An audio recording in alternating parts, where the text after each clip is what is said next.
To Jamie Smith-Maillet, a freelance journalist and expert on French politics. Jamie, thanks very much for being with us this afternoon. So, look, quite the shock in terms of these results, because I've had a look and even the pollsters thought that National Rally were going to win this, so they were quite wrong.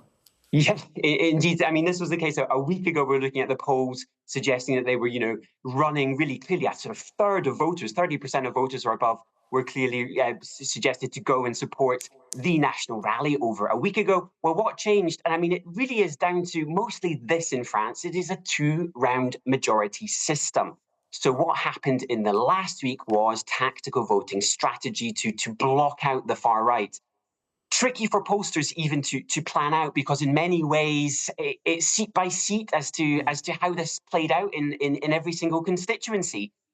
So it was hard to predict how many of the electors would actually follow the advice from the parties and sort of block off the far right in what's called the Republican Front. Well, it actually did clearly work out last night, and the New Popular Front came out top as we saw.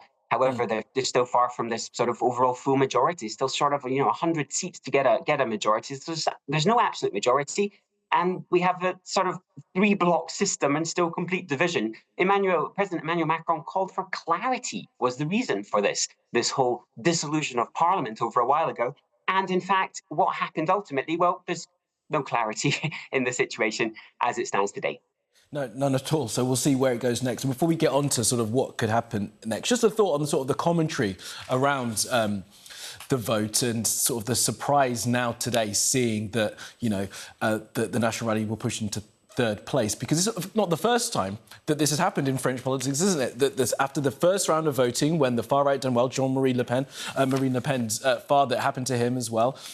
The first round, where the far right do well, they are often then pushed out in the third round. So what do we make of sort of the commentary that, oh, this is the time for the National Rally to actually make the difference? Because the French people have done what they've done many times before. Indeed, absolutely. And we can look at this Republican Front you're mentioning there, which has happened, 2002, and even more recently, 2022, between Macron and Le Pen, possibly likely going to happen again in 2027. I think that the difference is, though, however, if you look at the popular vote over the years, it has increased. So there has been increased support for the far right over the years. And that is the difference. I mean, we're sitting at 30% here as we look back at the figures in 2002. That was nowhere near where, the sort of first shock of this happening almost over two decades ago. So that is clearly the sign of change. And Marine Le Pen talking about this wave of this tide rising of the far right, that was what she said last night. And perhaps in a way she's not wrong. This might actually play out well in her favour running up to the presidential elections in 2027. Yeah, so, Jamie, let's just look a little bit ahead then. You say there's no clear majority, so I'm not entirely certain, and I'm not sure many people are, exactly how this is going to work going forward. We've seen that Gabriel Attal has to stay on because the president's rejected his resignation. So how is legislation going to be passed in the months and years ahead? It's definitely a tricky time ahead. Yeah, the sort of lack of clarity that we're mentioning there, and we can see. Well, I mean, he's asked him to stay on as a sort of caretaker government in a way until there's a clearer position or a cabinet is formed by Macron in the time ahead. Parliament is meant to resume in July, in a few weeks' time, on the 18th of July, and that's just before the Olympics.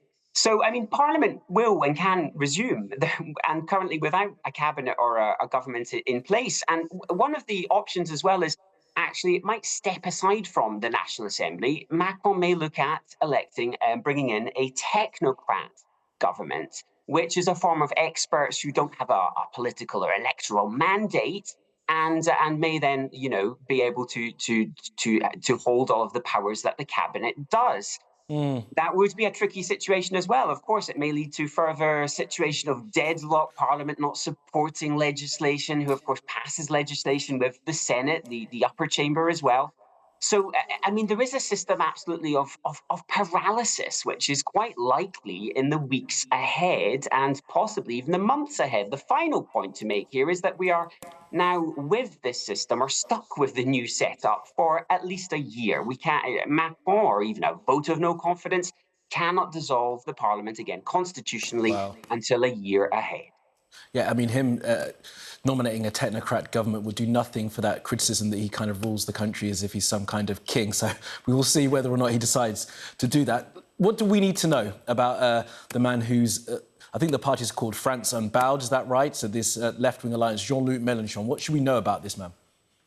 Yeah, so Jean-Luc Mélenchon, the France Unbowed Party, it is the hard left party, we could say, in this alliance of the new Popular Front, France Unbowed Party that was born in 2016. He himself has been a socialist, a Parti Socialiste, which is sort of mainstay centre-left party in France for a number of years. I mean, a sort of career politician in many ways. He is a divisive character, though, even in his own camps, and that's because in some ways he himself has portrayed a bit of an arrogant personality and not loved. And a lot of supporters of France Unbowed say that they support the policies, but they don't necessarily vote Jean-Luc Mélenchon. Some of the policies they're pushing forward, I think we've read perhaps in UK press, is it's a sort of Corbyn-style hard left policies. So, you know, pushing for taxation of the super rich.